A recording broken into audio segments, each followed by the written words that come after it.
E boa noite, irmãos. Hoje, então, vamos continuar com Romanos, capítulo 2. Ora, no primeiro capítulo, Paulo está escrevendo aos gentios sobre a sabedoria deles, isto é, o conhecimento deles que foi mal direcionado, e chama a isso, ele diz aí, por exemplo, em versículo 22 do capítulo 1, dizendo-se sábios, tornaram-se loucos. E isso tem suprimido ou mantido de maneira que a verdade, o verdadeiro conhecimento, a verdadeira sabedoria não tem saído para o mundo. E por isso Paulo está a dizer que esses gentios não têm nada com que se orgulhar. Ora, a verdade, ou digamos assim, o verdadeiro conhecimento, a verdadeira sabedoria, é o objetivo que Deus tem para nós como seres humanos.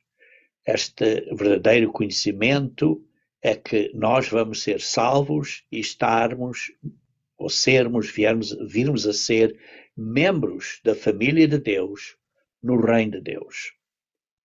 E uma das partes desse processo é a justiça de Deus.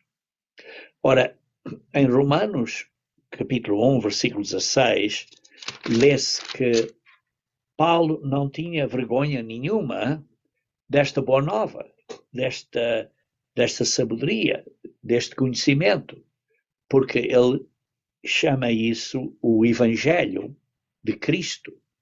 Esta é uma boa nova, este Evangelho de Cristo.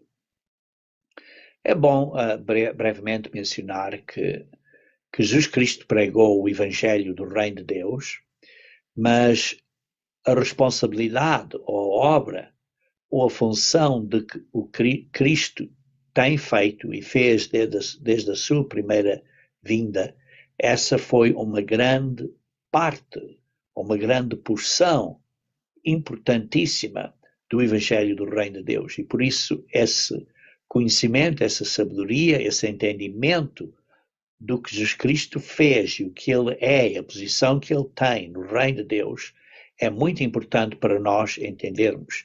E digamos assim, essa secção do Evangelho do Reino de Deus, que é a boa nova de Jesus Cristo, o Evangelho de Jesus Cristo, foi ou um ponto importante que os apóstolos na igreja, no período da igreja primitiva, quando a igreja inicialmente foi fundada, esse foi um ponto muito importante. E por isso essa verdade para nós é um dom, é uma benção. Mas quando temos este conhecimento, este dom, esta sabedoria, então nós temos uma responsabilidade. Temos que, digamos assim, responder de uma maneira correta, isto é, viver de uma maneira que seja correta ou própria para esta boa esperança. E por isso é que lemos no versículo 17 que temos que viver pela fé. O justo viverá pela fé. Está claro? Com a ajuda de Deus. Isto é, com a ajuda do poder de Deus, que é o Espírito Santo dele. Ora, através deste conhecimento e desta benção, Deus vai chamando todas as pessoas ao arrependimento, mas sim, cada um ao seu tempo. Vê-se isso, por exemplo, no versículo 32 de Romanos 1, que temos que nos arrepender, porque aqui lemos que os nécios, os infiéis, nos contratos sem afeição natural, irreconciliáveis sem misericórdia, esses têm que se arrepender. Por isso é que diz versículo 32, os quais, conhecendo o juízo de Deus, têm que se arrepender. Ora, se não se arrependerem, então são dignos de morte esses que praticam essas coisas. Infelizmente, aqui está a mencionar que muitas dessas pessoas não somente fazem isso, mas também, digamos assim, encorajam outros a fazer essas coisas pecaminosas.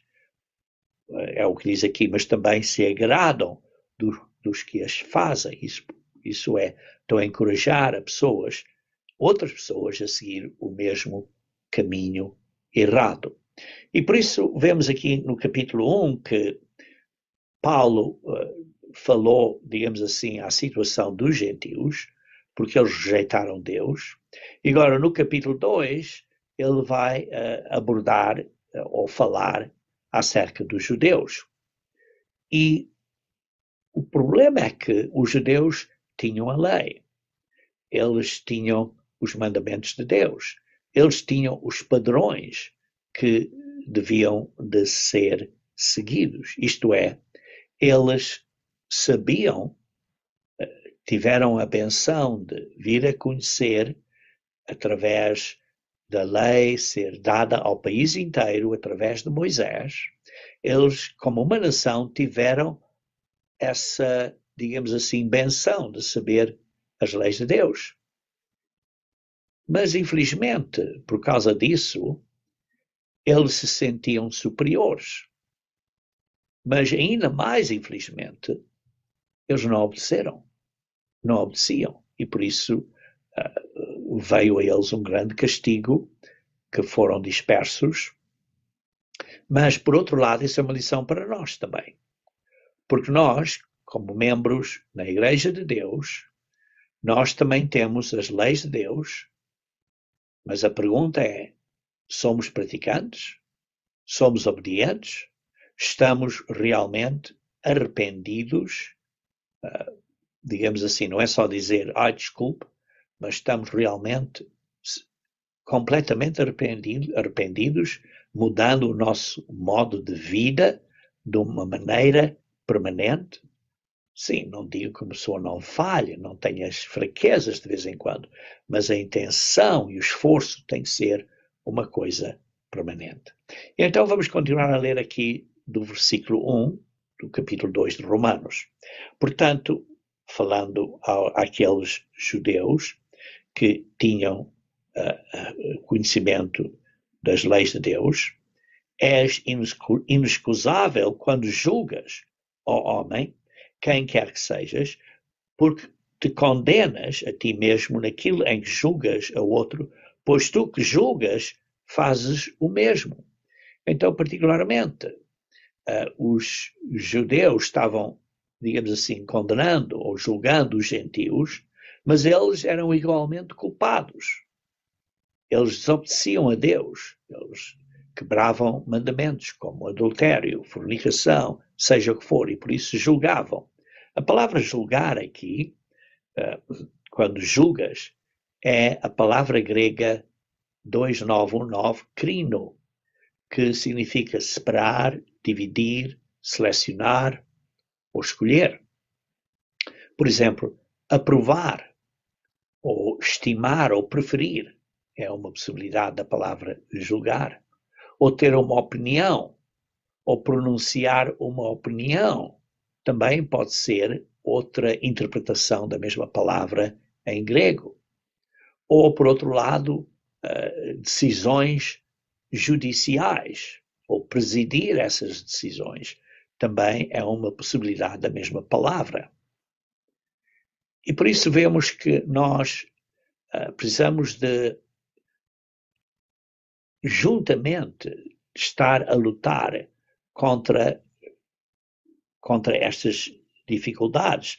Devemos de ter cuidado de não estar a julgar o próximo, tal como um guerreiro ou um combatente. Nós temos de estar, digamos assim, num estado de guerra contra esta carnalidade que pode afetar a nós. Vejam, por exemplo, no capítulo 14, versículo 4 de Romanos. Romanos 14, versículo 4. Aí lemos: quem és tu que julgas o servo alheio? Para o seu próprio Senhor ele está em pé ou cai, mas estará firme, porque poderoso é Deus para o firmar. E por isso nós temos de ter cuidado, não estar a julgar o servo de outra pessoa.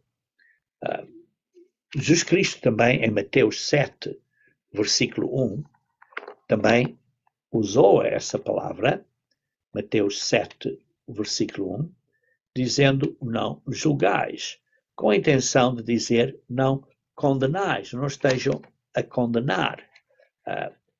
Neste específico ponto aqui, porque a palavra significa separar, dividir, selecionar uma opinião, pronunciar uma opinião, diz aqui, não julgueis para que não sejas julgados, não estejas a dar estas decisões como decisões judiciais para não seres igualmente julgado. Ora, precisamos reconhecer quando há algo errado que é errado. Aqui vemos em Mateus 7 que não está a dizer que não devemos reconhecer o que é errado, mas quando estamos a condenar uma pessoa, quando estamos a acusar ou dar uma sentença a uma pessoa, então estamos a pôr numa posição de superioridade e precisamos ter cuidado. Esse é o que os judeus estavam a fazer aos gentios, e isso era um ato de hipocrisia, porque eles faziam o mesmo. Então, continuando no versículo 2, e bem sabemos que o juízo de Deus é segundo a verdade sobre os que tais coisas fazem. O julgamento de Deus é segundo a verdade. O que é a verdade? Ora, sabemos, João 17:17, a palavra de Deus é a verdade. Então, temos que olhar para a palavra de Deus e ver como é que estamos a comportar. Porque, continuando no versículo 3, e tu, ó homem, que julgas os que fazem todas as coisas, cuidas que, fazendo-as tu, escaparás ao juízo de Deus. Porque estão aqui, estas pessoas estavam a acusar os outros, os gentios, mas tu fazes a mesma coisa. É o que Paulo está a dizer aqui aos judeus que viviam em Roma. Ou desprezas as tuas riquezas da sua benignidade e paciência, longanimidade. Por isso, precisamos de ter cuidado, porque as pessoas faziam o mesmo. Precisam ter cuidado. A questão aqui está claro em Romanos 2, versículo 3, tu que julgas que fazes isso, é uma questão de decidir como que judicialmente, como um caso no tribunal, estavam a passar um julgamento. Ora, na realidade, irmãos, nós como membros na Igreja de Deus, este julgamento, aqui a palavra julgamento em Romanos 2, versículo 3, que escaparás ao juízo de Deus, ou julgamento de Deus, é a palavra crima, que é julgamento ou condenação do erro. Por isso, ele diz aqui no versículo 3, tu que julgas, tu estás a condenar pessoas, vais escapar esse juízo de Deus, esta condenação do erro. Vai haver um juízo. E por isso temos que aprender a ter cuidado como tratamos outras pessoas. Como eu estava a dizer há pouco, sim, na realidade, nós na igreja estamos, hoje em dia, nesse julgamento. A mesma palavra grega, crima, a palavra 29:17, é o juízo, este julgamento de Deus. Vejam, por exemplo, em 1 Pedro, capítulo 4, versículo 17. É a mesma palavra que é usada aí. 1 Pedro, capítulo 4. 1 Pedro, capítulo 4, versículo 17. Porque já é tempo que comece o julgamento pela casa de Deus. esta palavra julgamento é a mesma palavra crime, que é usada no versículo 3 de Romanos 2, acerca ao juízo de Deus. Este julgamento é crime, é uma punição a quem é sentenciado, é uma certa decisão. E por isso nós, na Igreja de Deus, diz assim, pelo qual já é tempo que comece o julgamento pela casa de Deus. Por isso nós, na Igreja de Deus, estamos em julgamento. Estamos, digamos assim, num tribunal. Como é possível? Porque estamos a ser, as nossas ações estão a ser, digamos assim, avaliadas. Estamos a ser julgados. E por isso é que lemos em Apocalipse 12, versículo 10, que Satanás é o nosso acusador. Mas por outro lado, em 1 João, capítulo 2, versículo 1, Cristo é o nosso advogado de defesa. Por isso, Satanás está-nos a acusar. Por quê? Porque fazemos coisas erradas. Estamos perante o julgamento. Hoje em dia, o julgamento, diz aqui, já começou na casa de Deus. E se primeiro começa por nós estamos a ser julgados, e está claro, estamos a arrepender, e então é-nos dado mais tempo para arrepender, e temos que mudar, e estamos neste processo de crescimento espiritual. Mas enquanto, ou quando fazemos alguns erros, Satanás é muito rápido a disparar uma acusação a você e a mim perante o trono de Deus. Por outro lado, o nosso advogado de defesa, o nosso sumo sacerdote, Jesus Cristo, nos defende em situações dessas. Isso é o papel de Jesus Cristo. Por isso é que diz, somos salvos pela sua vida. Mas Deus é muito misericordioso. Como lemos em Romanos, capítulo 2, versículo 4, diz assim, ou desprezas tu as riquezas da sua benignidade e paciência e longanimidade, ignorando que a benignidade de Deus te leva ao arrependimento. A benignidade de Deus nos leva ao arrependimento. Deus está ajudando a nós, através deste processo em que estamos em julgamento, porque Deus se senta em cima do que se chama em inglês o assento de misericórdia. Em si, na arca, em inglês se chama esse assento o assento de misericórdia. E por isso, Deus tem essa misericórdia, enquanto na arca está a lei. Está claro, temos que obedecer à lei, mas quando nos arrependemos, Deus nos perdoa. E por isso diz, é a riqueza da sua benignidade, da sua bondade, da sua paciência e da sua longanimidade. Porque através dessa bondade ou benignidade de Deus, Deus nos leva, nos está a encorajar, perdoando, através deste julgamento, deste processo de aperfeiçoamento, nos leva ao verdadeiro arrependimento. Isto é, a mudarmos para sermos uma nova pessoa. E por isso, Deus concede a sua bondade a nós, que é uma oportunidade para nós nos arrependermos, e isso é a intenção, é o desejo de Deus. E por isso precisamos nos arrepender. Precisamos de arrepender. É a bondade de Deus. Digamos assim, é o chamado de Deus. Deus nos chama para quê? Para nos ajudar neste processo de julgamento, nos ajudar a virmos a ser melhores pessoas. Irmãos, todos nós, como lemos aqui no versículo 4, todos nós pecamos, mas a benignidade de Deus é que nos leva ao arrependimento. E por isso, se não fosse a benignidade de Deus, todos nós éramos dignos de só uma coisa, a morte. Mas Deus quer que, através da sua bondade, quer que nós nos arrependamos e mudemos.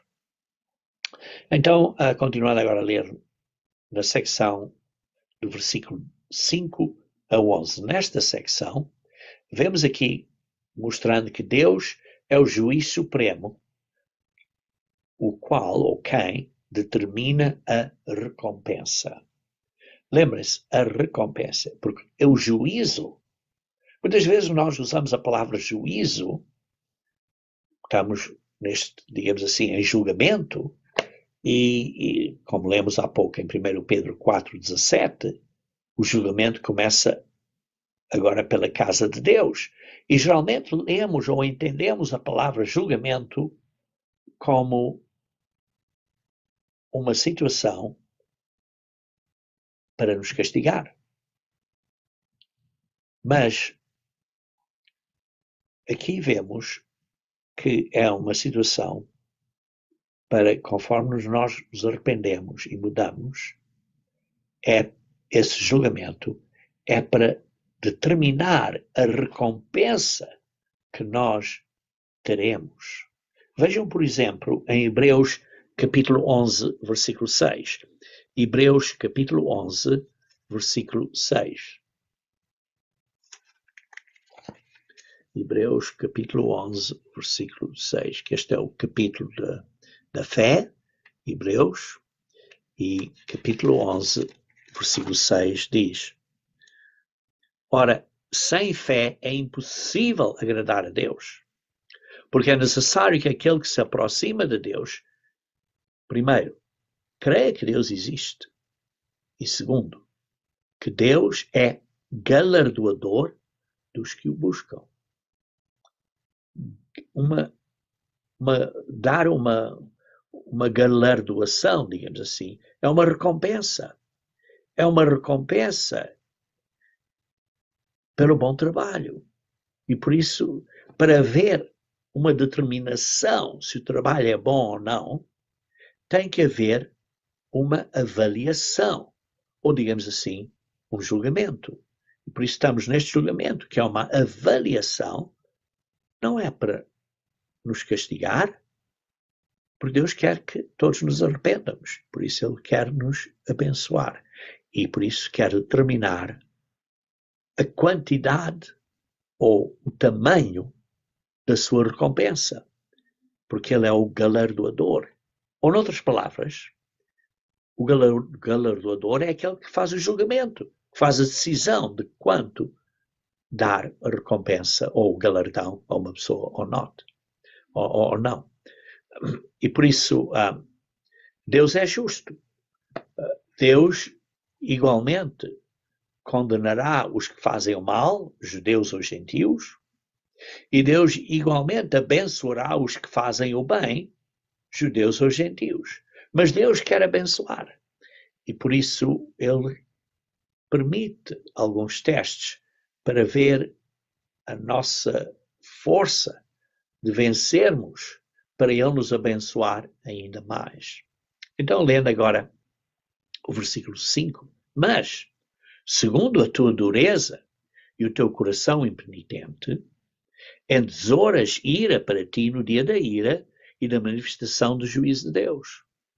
Sim, estamos no processo de juízo, mas vai haver uma manifestação final do juízo. Sim, estamos a ser avaliados, mas vai haver um ponto final onde haverá o galardão, a recompensa, a decisão final. E por isso, lemos aqui, aqueles que são duros, que têm um coração impenitente.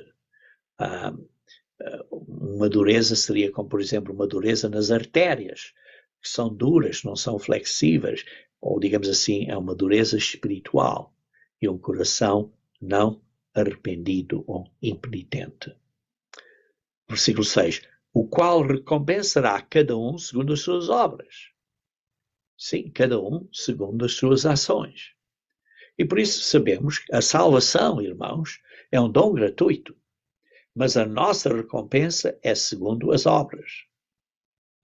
Isto é importante entender que há uma diferença entre salvação, que é um dom gratuito, e há uma recompensa em cima da salvação, adicional à salvação, de acordo com as obras. Versículo 7. A saber, a vida eterna aos que, com perseverança em fazer bem, procuram glória, honra e incorrupção. Vai haver uma recompensa. Sim, a vida eterna é um dom gratuito, mas além disso vai haver uma recompensa nessa vida eterna, porque alguns vão, por exemplo, vão governar sobre 10 cidades, outros sobre 5, outros sobre 2, etc. E por isso há uma recompensa, segundo as obras. E aqueles que fizerem bem terão a vida eterna. Esses são os que procuram glória, honra e incorrupção. Esses são os que procuram glória, honra e incorrupção. Ora, notem que Deus não vai dar a vida eterna a um rebelde. Se uma pessoa é um rebelde, que está sempre a causar problemas, por que Deus ia dar a essa pessoa a vida eterna? E por isso a vida eterna é simplesmente aos obedientes, aqueles que estão a seguir o caminho de amor, aqueles que fazem o bem, que fazem a justiça. Em Salmo 119,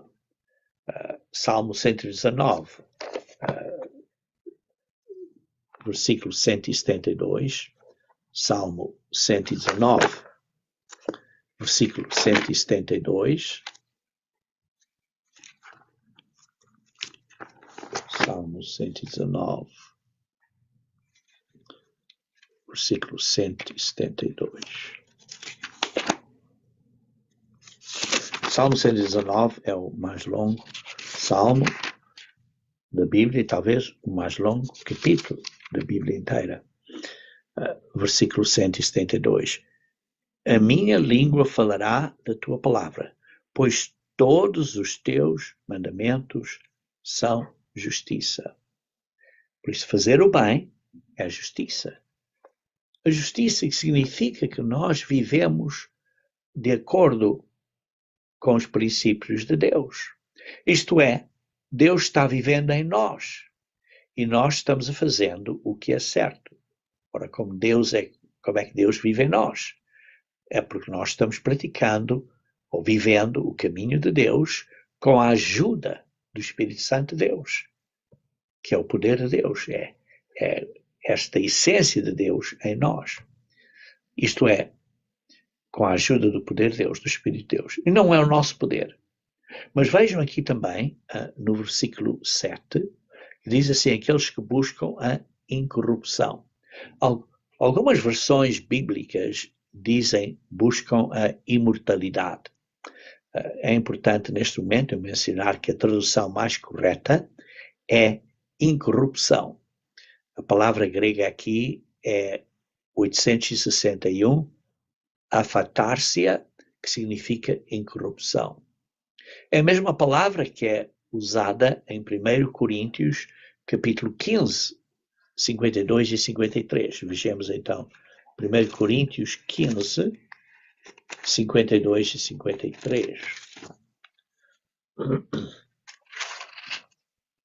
Aí lemos, no momento, no abrir e fechar de olhos, ante a última trombeta, porque a trombeta soará e os mortos ressuscitarão incorruptíveis. É a mesma palavra, incorrupção, incorruptíveis.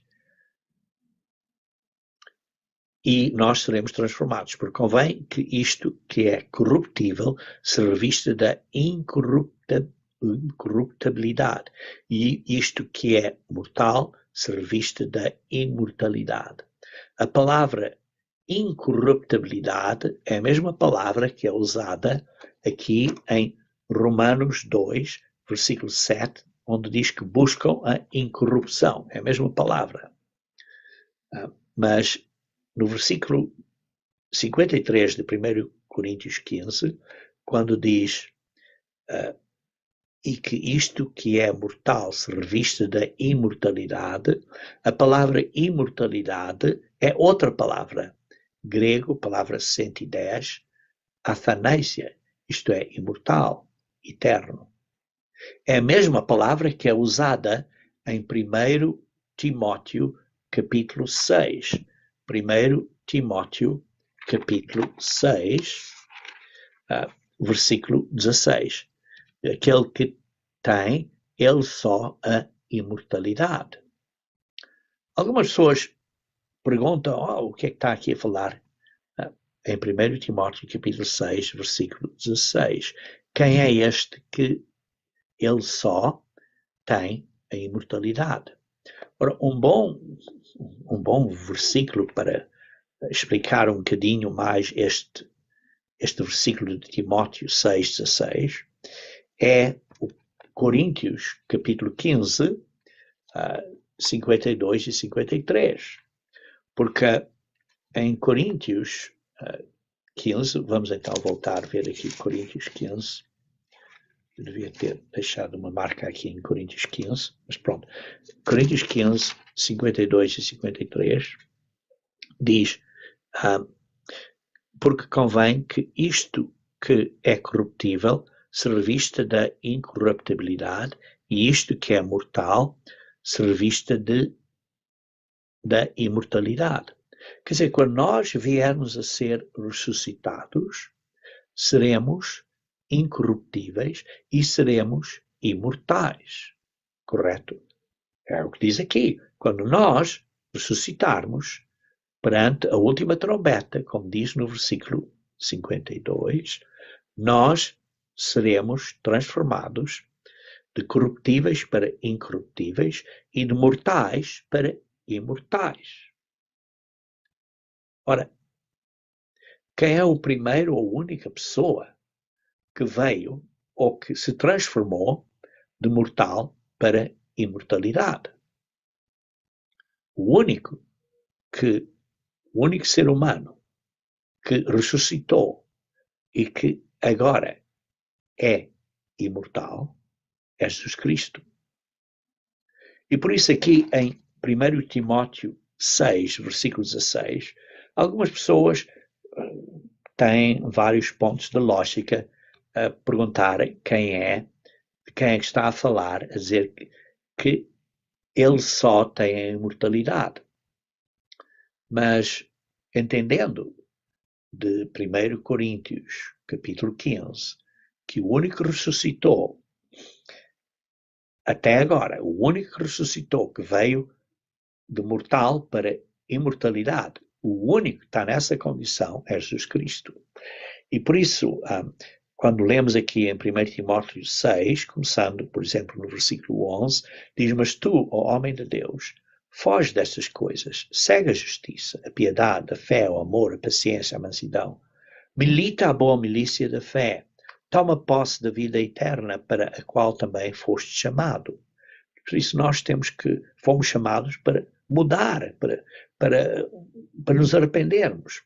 Tendo já feito boa confissão diante de muitas testemunhas, mando-te diante de Deus, estou a ler agora 1 Timóteo 6, versículo 13, diante de Deus, que todas as coisas vivifica, e de Cristo, que diante de Pôncio Pilatos deu testemunho de boa confissão, que guardes este mandamento sem mácula e repreensão até à aparição do nosso Senhor Jesus Cristo. A qual aparição do Senhor Jesus Cristo, a seu tempo, mostrará o bem-aventurado, isto é, quando Jesus Cristo aparecer à sua segunda vinda, veremos ele, o bem-aventurado, o único poderoso Senhor, Rei dos Reis e Senhor dos Senhores, aquele que tem, ele só, a imortalidade. Aqui vê-se que, da maneira que eu entendo, está a falar aqui de Jesus Cristo, que ele é o único que veio do mortal e que tem a imortalidade. A quem nenhum dos homens viu nem pode ver. Neste momento, os homens não podem ver Jesus Cristo como é. ao qual seja honra e poder sempre eterno. Amém? E por isso é importante entender que Jesus Cristo é a única pessoa, o único ser humano que veio da mortalidade para a imortalidade, que é o que vai acontecer a nós à ressurreição. Por isso, Jesus Cristo é o único, é o primogênito dentre os mortos, é o primeiro, aquele que se revestiu que era corruptível e se revestiu de incorruptibilidade, aquele que era mortal e se revestiu de imortalidade. E isso é o que vai acontecer a nós à ressurreição. Então, continuando então aqui no versículo 7, vemos aqui que nós precisamos de ter um desejo, de ter uma vontade, de ter este desejo de virmos a ter a glória de virmos a ser filhos e filhas de Deus, e essa honra e essa incorrupção, isto é, que não vamos ser corruptíveis. Isto é o que diz aqui no versículo 7. Versículo 8 agora de Romanos 2. Mas a indignação e a ira aos que são contenciosos, desobedientes à verdade e obedientes à iniquidade. Isto é, pessoas que são contenciosas. Pessoas que, por exemplo, são egoístas e que se entram em disputas e guerras de palavras contenciosas.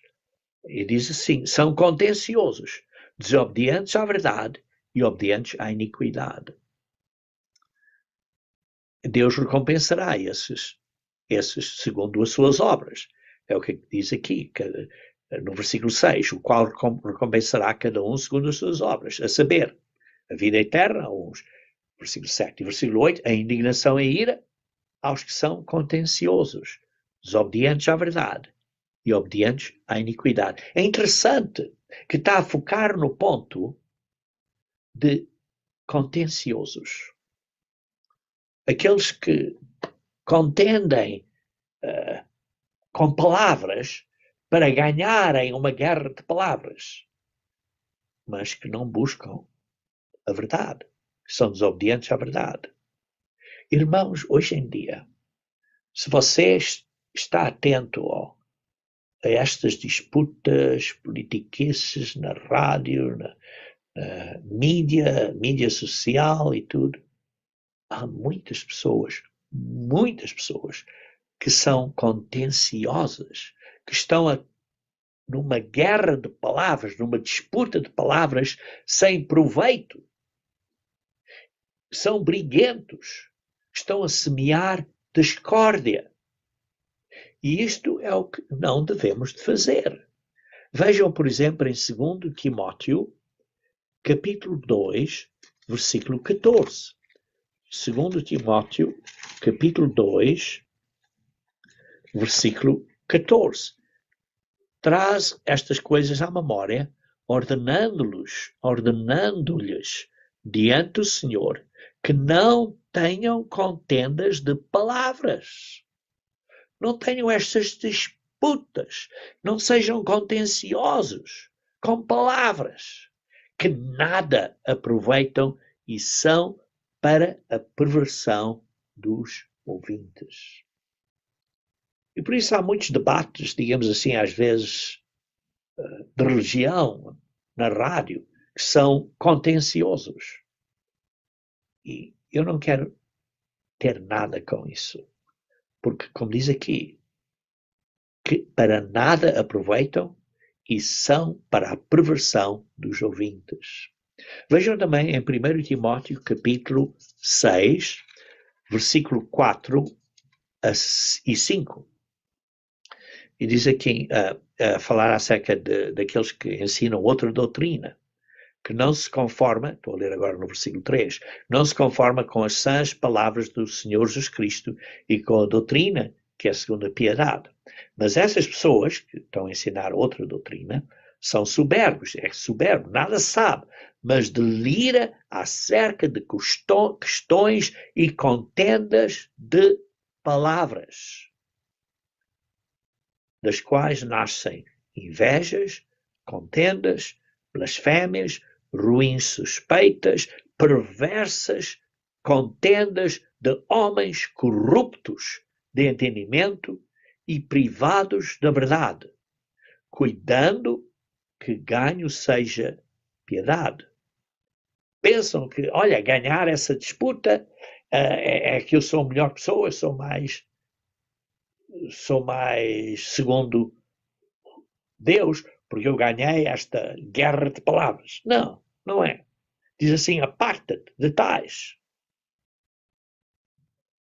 Aparta de tais pessoas, separa-te de tais pessoas.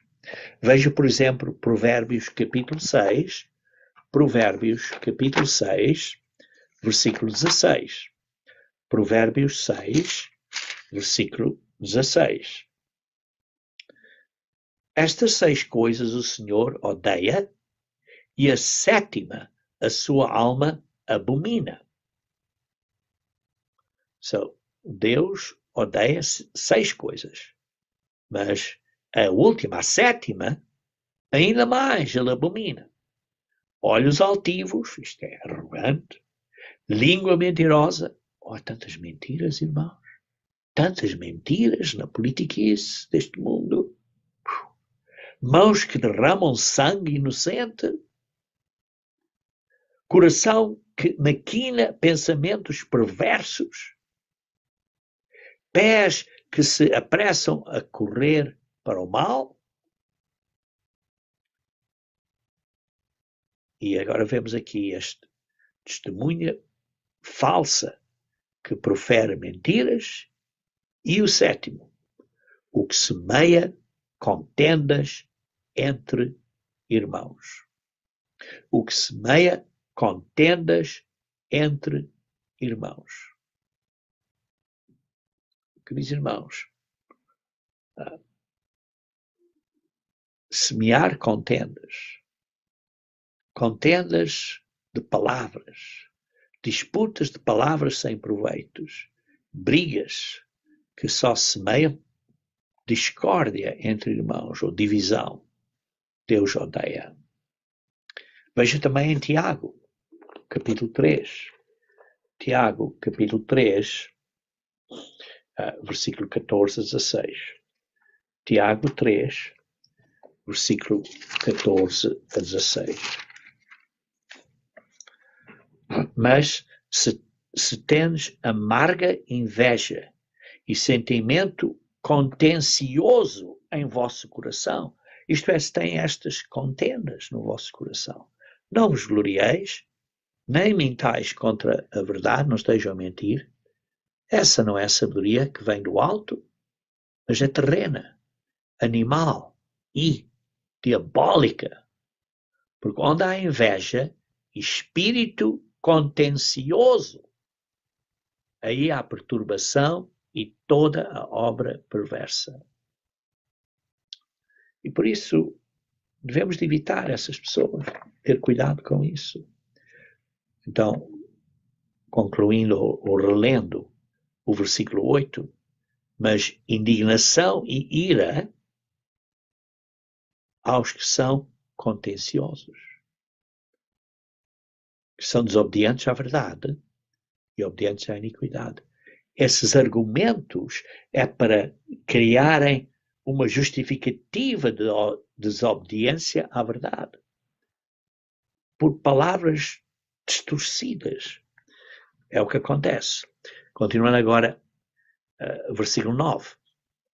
Tribulação e angústia sobre toda a alma do homem que faz o mal, primeiramente do judeu e também do grego.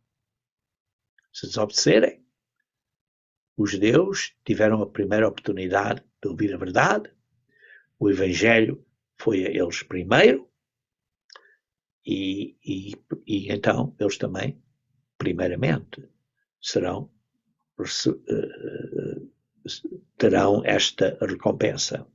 Mas aqueles que obedecem, versículo 10, glória, porém, e honra e paz a qualquer que pratica o bem. Também, primeiramente ao judeu e também ao grego. Porque para com Deus não há acepção de pessoas. Deus é agora acessível a todos, judeu e gentil, sem parcialidade. Vemos a história, por exemplo, de Pedro, quando eu falava acerca de Cornélio, ele então veio a entender que Deus aceita todas as pessoas. Veja em Atos, capítulo 10, versículo 34 e 35. Atos 10, versículo 34 e 35.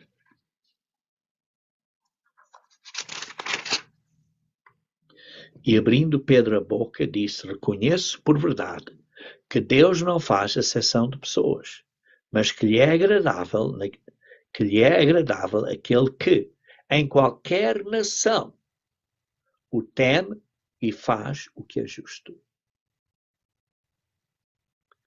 Não importa quem você é, que nação você seja.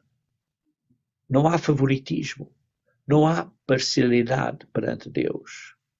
Esta palavra de parcialidade é uma palavra grega que é prosopolepsia, que significa favoritismo, respeito por aparências externas, seja a idade, ou o sexo, ou cor. Deus não olha para a aparência externa, mas olha para o coração. Vemos na história da escolha de David. Vocês podem ler em 1 Samuel 16, versículo 7. Passaram os filhos, os irmãos de David. E Deus disse a Samuel, não é nenhum deles. E depois disse, Deus olha para as nossas mentes, para a nossa atitude, para o nosso coração, para a nossa intenção de obediência. Também vemos em 2 Crônicas, capítulo 19, versículo 6 a 7. Aí vejamos então aí agora, 2 Crônicas, capítulo 19, versículo 6 e 7. E disse aos juízes, vede o que fazeis, porque não julgais da parte do homem, senão da parte do Senhor, e ele está convosco quando julgares. Agora, pois, seja o temor do Senhor convosco, guardai-o e fazei-o, porque não há no Senhor, nosso Deus, iniquidade, nem acessão de pessoas, nem aceitação de suborno. Deus não tem iniquidade. Não aceita subornos. Temos que nos arrepender, temos que mudar. Esse é o objetivo que Deus quer para nós todos. Vejamos então agora o versículo 12 de Romanos, capítulo 2. Porque todos os que sem lei pecaram, sem lei também perecerão. E todos os que sob a lei pecaram, pela lei serão julgados. Os gentios, que como uma nação não tinham conhecimento da lei de Deus, dos mandamentos de Deus, pecaram sem terem um pleno conhecimento da lei de Deus. O que aqui Paulo está a dizer aos romanos é que ignorância da lei não é desculpa. A penalidade, as consequências ainda existem. Você saiba a lei ou não. Por exemplo, a lei da gravidade. Se você tem um copo e depois deixa o copo cair, você saiba acerca da lei da gravidade ou não saiba acerca da lei da gravidade, o copo ainda vai cair e vai se quebrar. Por isso, quando quebramos uma das leis de Deus, por exemplo, adultério, vai haver consequências. Vai haver penalidade. Saiba ou não a lei de Deus, vai haver consequências. Quem não sabe que não devia cometer adultério, por exemplo, vão sofrer consequências. Vão sofrer penalidade da lei. Aquele que sabe que não deve fazer, também vai sofrer consequências, penalidade. Mas uma penalidade, digamos assim, dupla, porque está indo contra a sua consequência e por isso sente o peso na sua consequência, na consciência, porque sabia melhor. Outro exemplo, você está a passar numa estrada e há uma secção da estrada em que tem um certo limite de velocidade, por exemplo, 50 km por hora, e você, quando passa aí pela câmara, você vai ter cuidado de manter debaixo dessa velocidade. Ora, se você não repara que há aí uma mudança de velocidade nesse trecho da estrada e você continua a guiar mais depressa, você saiba ou não que houve essa mudança da velocidade, o ponto é que a mudança houve. E se o policial parar você, ou você receber uma multa, você não pode dizer, oh, eu não sabia que havia ali um limite de velocidade. Saiba ou não saiba. Tem consequências. Recebe a multa. Por exemplo, talvez você não conheça que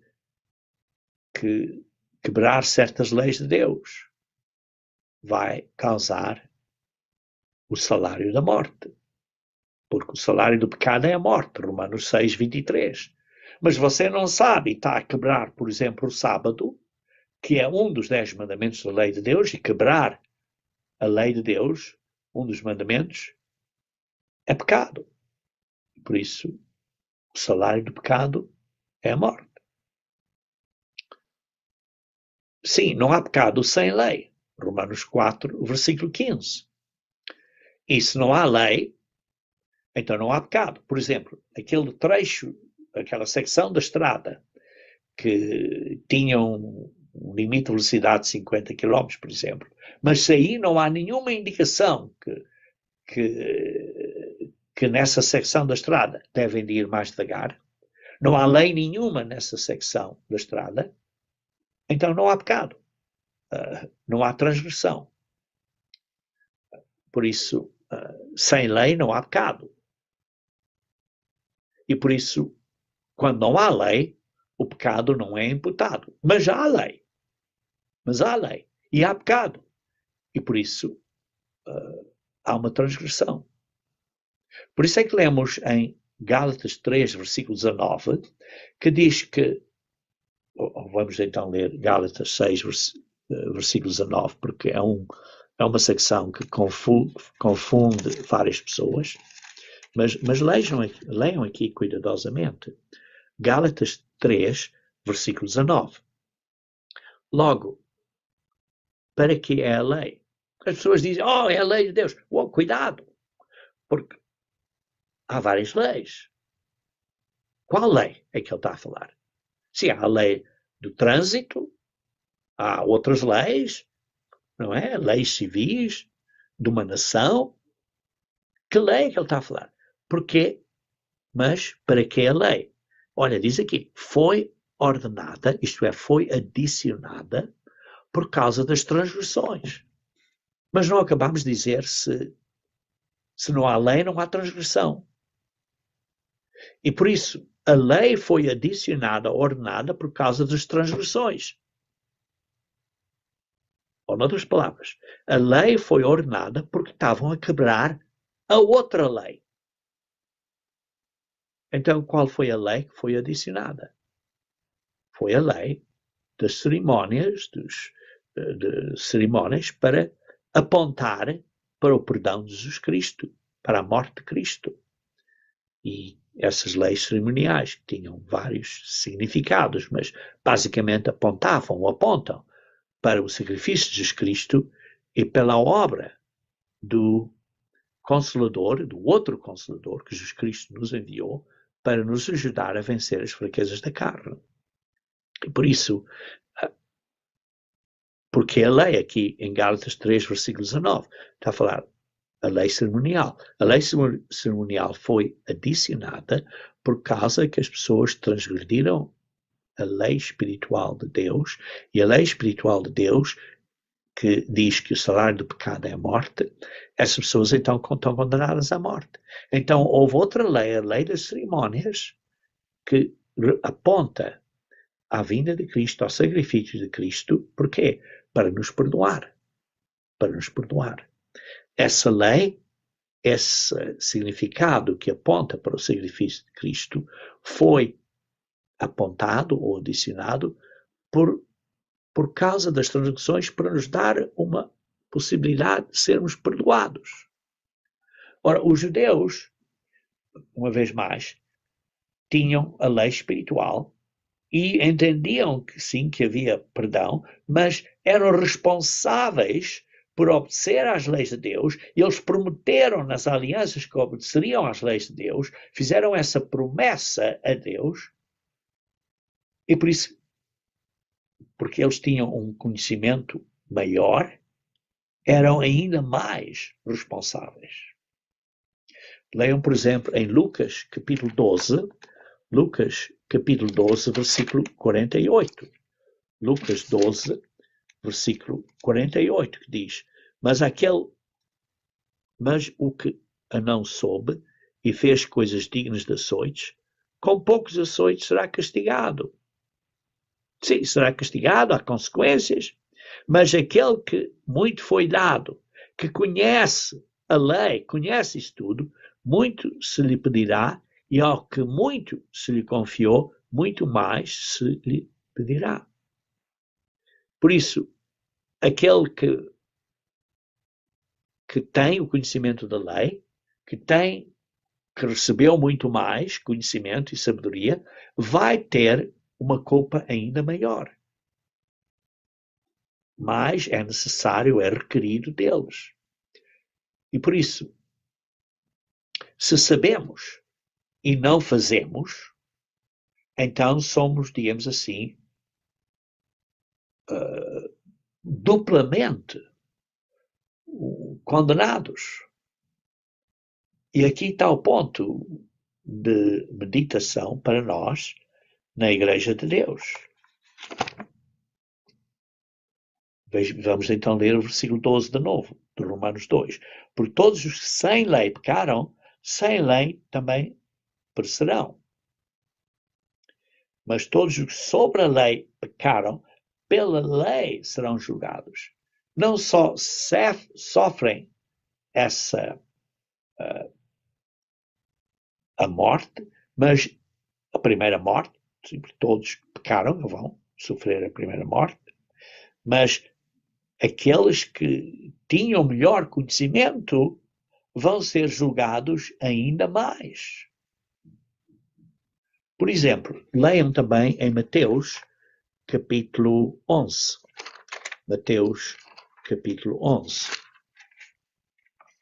No Mateus, capítulo 11,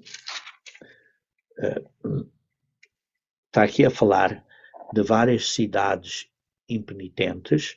No versículo 21, ai de ti, Corazim, ai de ti, Betsaida, e são cidades judaicas, porque se em Tiro e em Sidom, que eram cidades gentias, que tinham feito terríveis pecados, fossem feitos os prodígios em que vós fizeram, com Jesus Cristo lá presente, há muitos se tinham arrependido, com saco e com cinza.